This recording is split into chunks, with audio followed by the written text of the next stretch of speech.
जय हिंद दोस्तों। बात करेंगे हम समसामयिकी करंट अफेयर्स के अंतर्गत।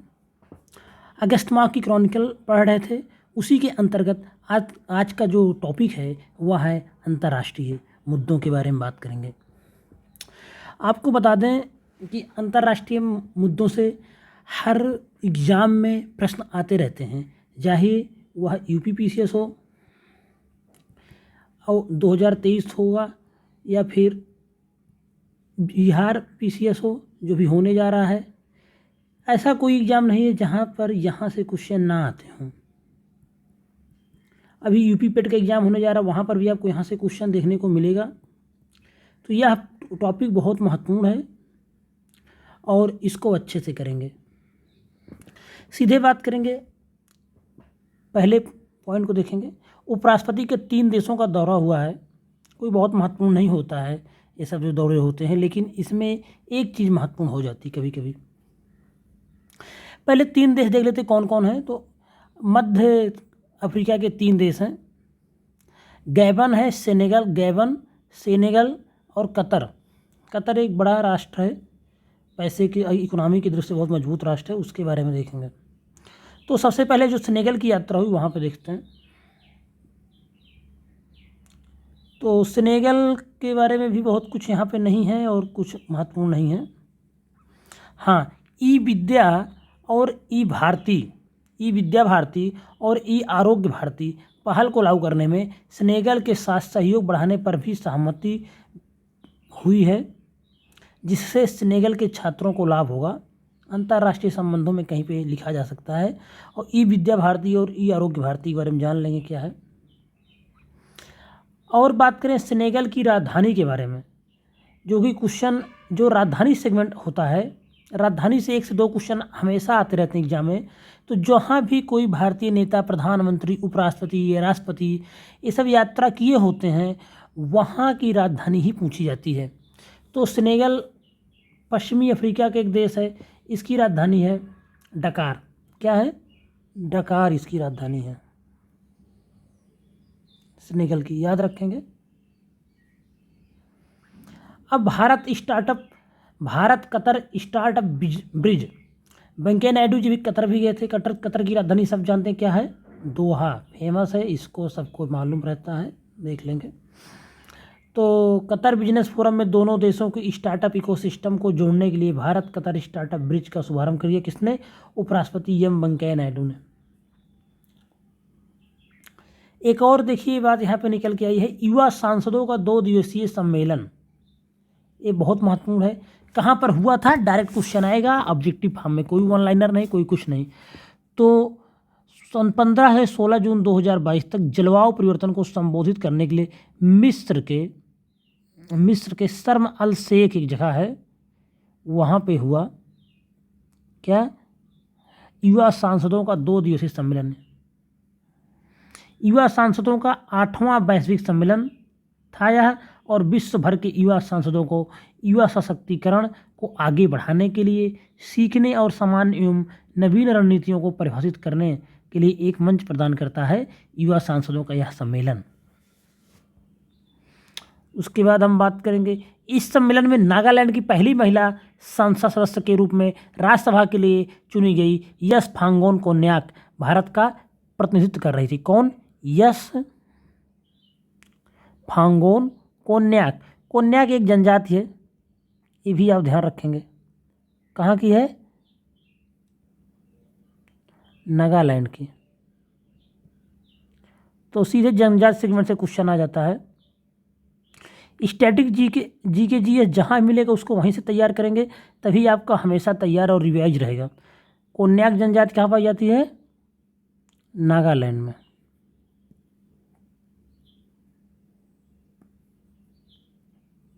कोन्याक।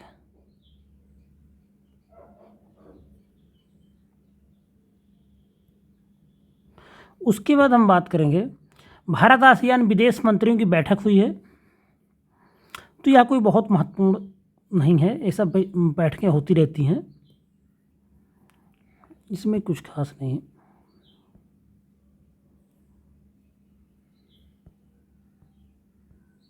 एक्ट ईस्ट पॉलिसी है, आसियान संबंधित है। आसियान के बारे में जान लेंगे क्योंकि संगठन से भी क्वेश्चन आते रहते, जो संस्थाएं बनी हुई हैं। तो आसियान की बना था, आपको बता दें, 1967 में,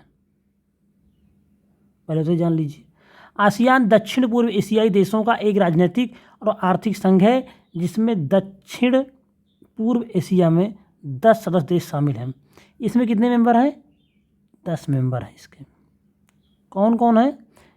Indonesia, Brunei, Cambodia, Myanmar, Laos, Malaysia, Singapore, Philippines, Vietnam, Thailand शामिल हैं। इसका मुख्यालय भी पूछा जा सकता है, तो जो हेडक्वार्टर इसका है वह कहाँ पे है? इंडोनेशिया की जो राजधानी है जकार्ता। अभी राजधानी इसकी मान लीजिए चेंज हो रही है, तो जकार्ता शहर में स्थित है।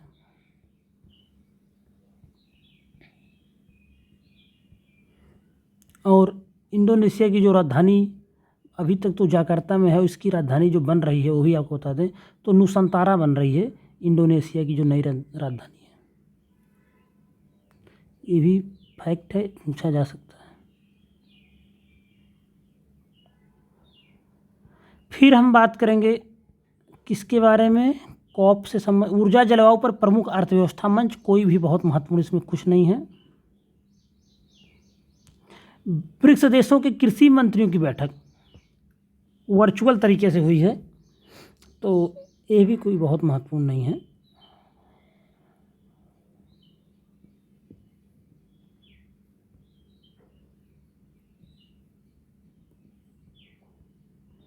मैरिजुआना अपराधीकरण की श्रेणी से बाहर कर दिया गया है। किसको कर दिया गया?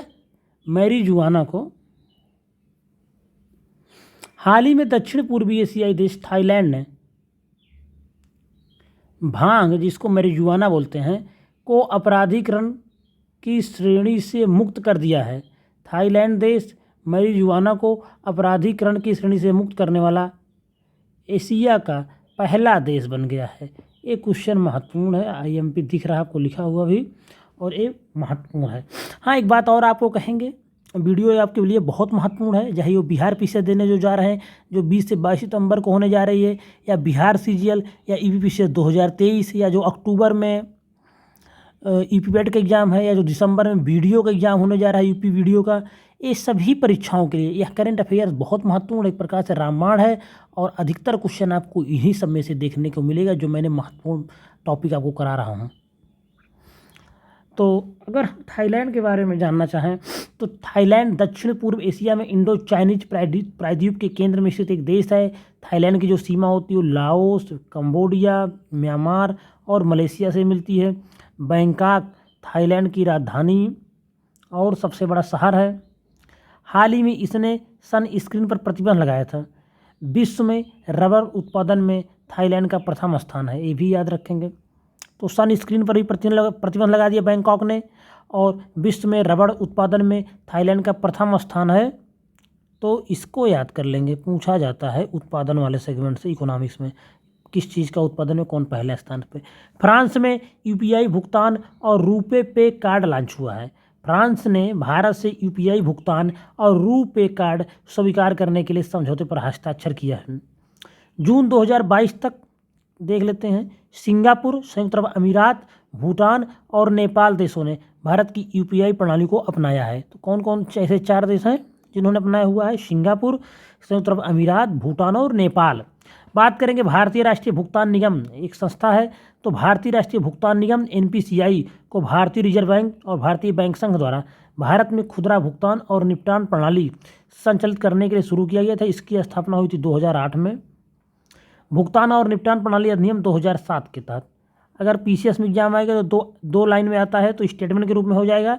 स्थापना 2008 में हुई, भुगतान और निपटान प्रणाली अधिनियम आया 2007 में, और इसी में कुछ चेंज कर देगा तो बोल देगा एक सही दो सही, एक गलत दो गलत, इस तरह हो जाएगा। तो भुगतान और निपटान प्रणाली अधिनियम 2007 के बाद ही बना था ये भुगतान निगम। 8 दिवसीय आम महोत्सव अति महत्वपूर्ण है। हाल ही में कृषि और प्रसंस्कृत खाद्य उत्पाद निर्यात विकास प्राधिकरण एपीडा जिसको बोलते हैं, क्या एपीडा, ने आम के निर्यात को बढ़ावा देने के लिए बहरीन में 8 दिवसीय आम महोत्सव का आयोजन किया। कहाँ पे? बहरीन में हुआ है। बहुत महत्वपूर्ण है, अति महत्वपूर्ण में इसकी गिनती है। बहरीन में हुआ है आम महोत्सव।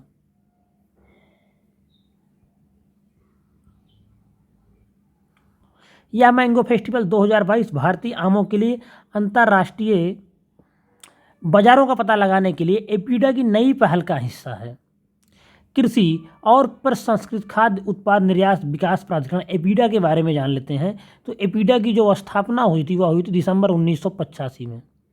संसद द्वारा पारित कृषि और प्रसंस्कृत उत्पाद निर्यात विकास प्राधिकरण अधिनियम के अंतर्गत भारत सरकार द्वारा किया गया मुख्यालय है। मुख्यालय भी ध्यान में रखें, कोई भी संस्था पढ़ेंगे, नई दिल्ली में। यह प्राधिकरण वाणिज्य और उद्योग मंत्रालय के अधीन काम करता है। Ministry of commerce and industry के अधीन काम करता है। बस हो गया। भारत वियतनाम रक्षा साझेदारी है, कोई बहुत महत्वपूर्ण नहीं है।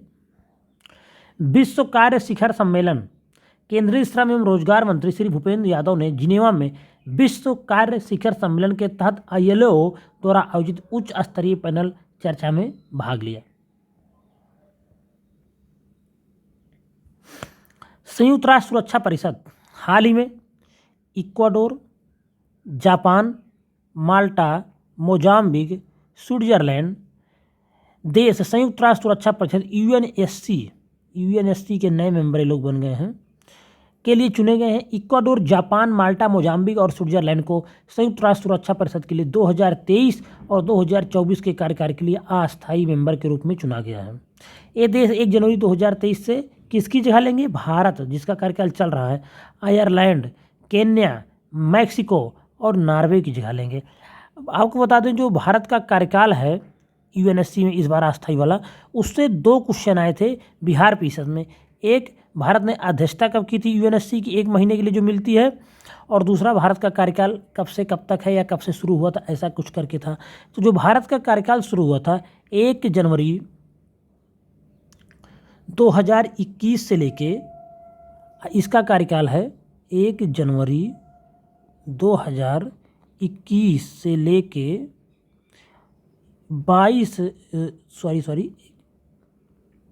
31 दिसंबर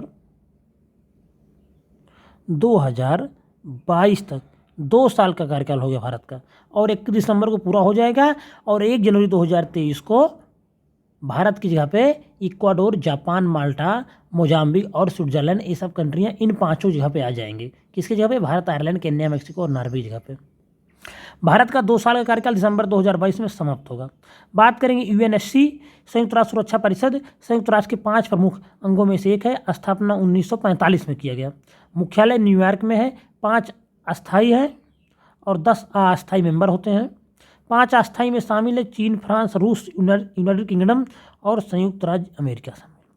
भारत और यूरोपीय संघ सुरक्षा एवं रक्षा परामर्श कुछ भी महत्वपूर्ण नहीं है इसमें। यूरोपीय संघ की राजधानी जो होती है, बेल्जियम की राजधानी ब्रुसेल्स में यूरोपीय संघ का मुख्यालय है, इसको याद रखेंगे।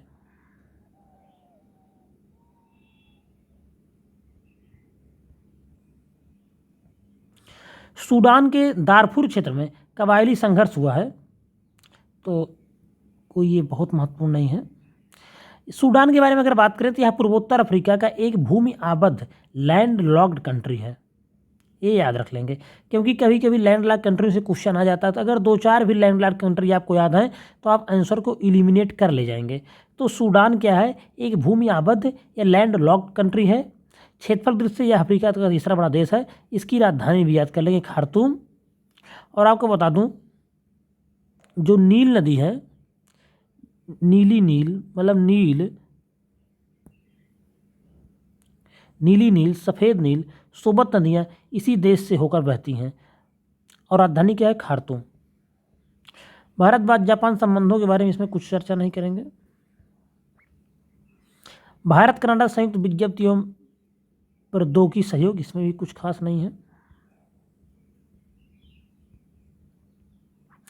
14वां ब्रिक्स सम्मेलन अति महत्वपूर्ण है। कहाँ पे हुआ है? चीन की अध्यक्षता में हुआ है।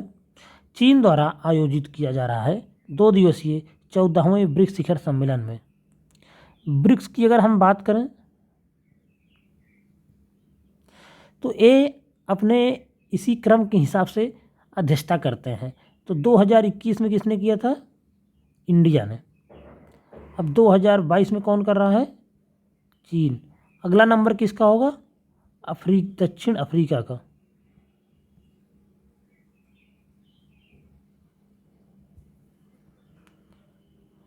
तो इस शिखर सम्मेलन को उच्च गुणवत्ता वाली ब्रिक्स साझेदारी को बढ़ावा देना, वैश्विक विकास के लिए एक नए युग की शुरुआत की थीम के तहत आभासी प्रारूप में आयोजित किया गया था।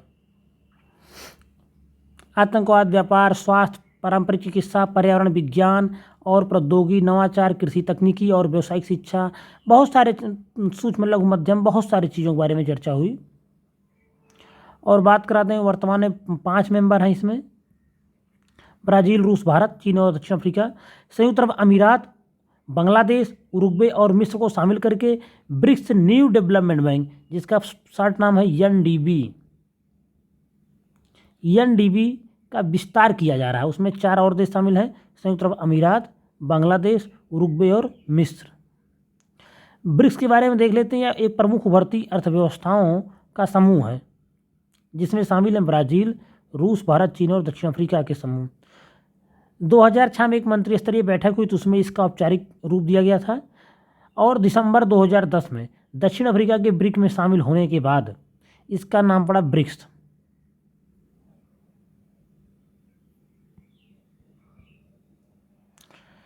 छब्बीसवें राष्ट्रमंडल शासनाध्यक्षों की बैठक हुई है। कहाँ पे हुई है? भारतीय प्रतिनिधि का नेतृत्व करने के लिए रवांडा, तो रवांडा में होगी ये बैठक। किगाली रवांडा की राजधानी है, वहीं पे होगा। 26वें राष्ट्रमंडल शासनाध्यक्षों की बैठक है, 20 से 25 जून 2022 तक किगाली रवांडा में आयोजित की गई। विदेश मंत्री हैं जयशंकर, इन्होंने भाग लिया। बात करें राष्ट्रमंडल के बारे में तो इसमें इस समय मेंबर हैं 54। स्वैच्छिक राजनीतिक संगठन है। इस संघ के अधिकांश देश ब्रिटिश साम्राज्य के उपनिवेश थे। इसका मुख्यालय कहाँ पे है? लंदन में स्थित है। तो राष्ट्रमंडल के बारे में थोड़ा बहुत तो जानकारी रखेंगे ही। 54 देश हैं, मुख्यालय लंदन में है।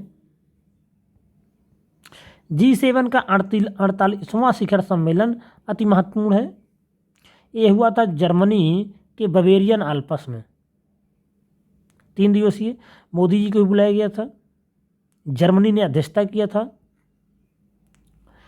अगर हम भागीदार देशों के रूप में देखें, अर्जेंटीना, इंडोनेशिया, सेनेगल, दक्षिण अफ्रीका के साथ भारत को आमंत्रित किया गया था। अर्जेंटीना, इंडोनेशिया, सेनेगल और दक्षिण अफ्रीका के साथ भारत को आमंत्रित किया गया है। G7 के बारे में बात करें तो G7 विश्व की 7 उन्नत अर्थव्यवस्थाओं के अंतर्राष्ट्रीय अंतर सरकारी आर्थिक संगठन है। शामिल है Canada, Japan, Italy, France, Germany, संयुक्त राज्य अमेरिका और यूनाइटेड किंगडम। इसकी जो पहली बैठक हुई थी 1975 में हुई थी और 1975 में ही स्थापित हुआ था। इसका मुख्यालय ताओरमिना इटली में स्थित है। G7 का पार्टनर्स इन ब्लू पैसिफिक पहल प्रशांत क्षेत्र में अपने प्रभाव को बढ़ाने के लिए अमेरिका और उसके सहयोगियों की एक पहल है। इसका नाम दिया गया partner in the blue Pacific. कोई बहुत महत्वपूर्ण नहीं है।